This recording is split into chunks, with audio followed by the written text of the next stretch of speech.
Hey everyone, welcome back to SparkDrive. If you've been following my channel, you know that I recently made a decision to part ways with my Hyundai Ioniq 5.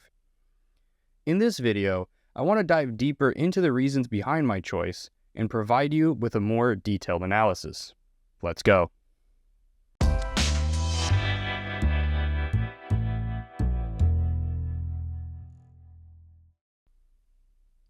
One of the main factors that influenced my decision was the speaker system in the Hyundai Ioniq 5. Now don't get me wrong, the car had a decent audio setup, but as an audiophile, I really want a top-notch sound experience. Unfortunately, the speaker system in the Ioniq 5 didn't meet my expectations. The audio quality felt average, lacking depth and clarity. For someone who enjoys long drives with good music, this was a significant downside for me. If I were to compare the audio system to my new car, the Tesla Model Y, it definitely takes the crown. Let's quickly talk about the speaker setup in the Model Y, as it's in the same price range as the Ioniq 5 and many shoppers are comparing the two. The Tesla boasts an impressive 14-speaker sound system that's placed throughout the cabin, along with a dedicated subwoofer. The result is a truly immersive audio experience that surpasses my expectations. The sound quality is outstanding, with exceptional clarity, detailed instrument separation, and powerful bass that doesn't overpower other frequencies. Now you might say, the limited trim of the Ioniq 5 has the upgraded 8-speaker Bose system with the subwoofer, but with my discussions with those owners, they also agree that that audio system is also lacking in audio quality. While it may seem like a decent setup on paper, the actual audio experience leaves much to be desired. Now, I want to emphasize that audio quality is subjective and different people have different preferences. However, based on my personal experience and discussions with other owners, the consensus is that the audio system in the Ioniq 5, even with the Bose upgrade, doesn't match the performance of the Model Y and many other manufacturers. Another aspect that played a role in my decision was a lack of over-the-air updates. In today's fast-paced technological world, we've become accustomed to constant software updates that enhance our devices like our smartphones and add new features. Now, the Ioniq 5 did add over-the-air updates, but they're just navigation updates. They don't improve the driver experience that much, but hopefully in the future, Hyundai will turn around and provide something for customers like Tesla does. For example, within the month I've had my car, I've received 10 software updates, and they gave me a feature where I can remotely vent my windows open. So if I know I'm about to leave soon, my vehicle's parked outside, I can vent my windows and let all the warm air dissipate out. While on the Ioniq 5, I had a rear-wheel drive variant of the car, and it didn't have the ability to get a preconditioning update. Now, it didn't come with a heat pump, but I still believe that there should be some sort of preconditioning that they could have added with the resistive heater to allow the battery to heat up a bit so that when you are on the road, the weather's a little chilly and you're charging, it could speed up those charging speeds. This limitation with the over-the-air updates made me feel disconnected from the car's potential and hindered my overall user experience. Now let's talk about one of the biggest points that many people will agree on: the charging network. Owning an electric vehicle relies heavily on the availability and efficiency of charging stations.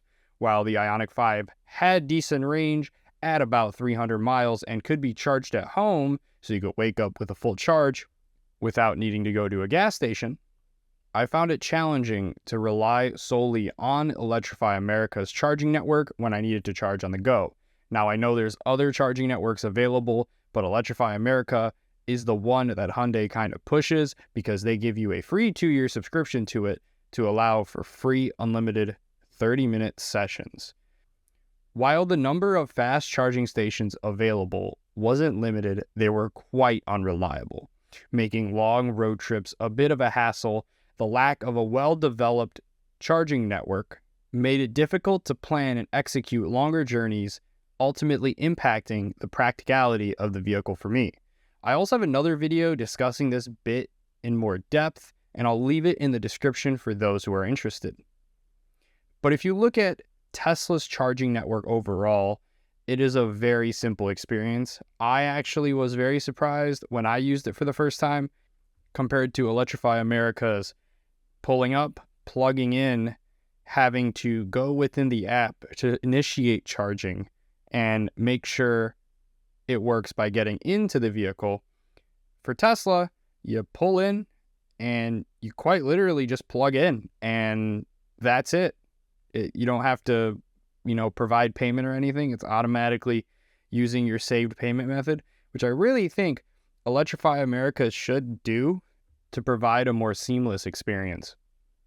Lastly, the lack of dealer support was a significant factor that pushed me towards parting ways with my Ioniq 5.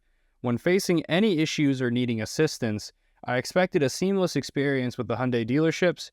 Unfortunately, the support received to other owners fell short. The lack of knowledgeable staff, long wait times, and limited knowledge regarding their own electric vehicle made it frustrating to deal with any problems that arose. This lack of proper dealership support made owning an Ioniq 5 a less appealing experience for me. Now, I cannot speak for all dealers, but this is from what I've read online. My 9-month ownership experience was positive and issues did not come up, and the dealer experience was all right. What made it this way was waiting roughly 2 hours for a tire rotation, which seems like a lot of time, but I gave them the benefit of the doubt as it could have been a busy day for the dealership I visited. So to summarize, the speaker system, lack of over-the-air updates, charging network, and lack of dealer support were the main reasons behind my decision to say goodbye to my Hyundai Ioniq 5. While it had its merits, these factors collectively impacted my overall satisfaction with the vehicle, which made it less suitable for my specific needs. I also have another video talking about why I switched to the Tesla Model Y and a more personal, in-depth review of that. This one was just more general to where most consumers would relate to, while that video discusses a bit more of personal problems that I had with the car and its lack of a heat pump or a winter package and me moving to a different climate.